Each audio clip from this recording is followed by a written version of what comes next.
In this video, we have imported a high-quality OpenFlight terrain database into the Unity game engine using the SimBlocks.io Flight Importer SDK.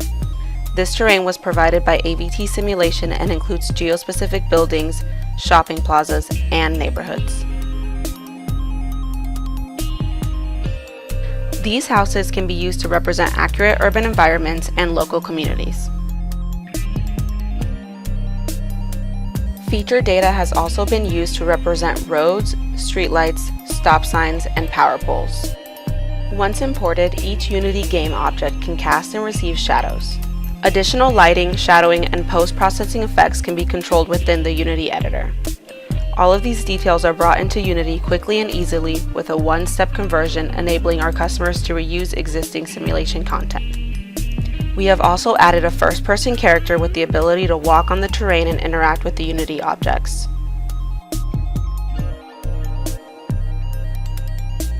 We hope this video has inspired you to explore low-cost gaming solutions, and please reach out to our team if you would like to evaluate our OpenFlight tools. Thanks!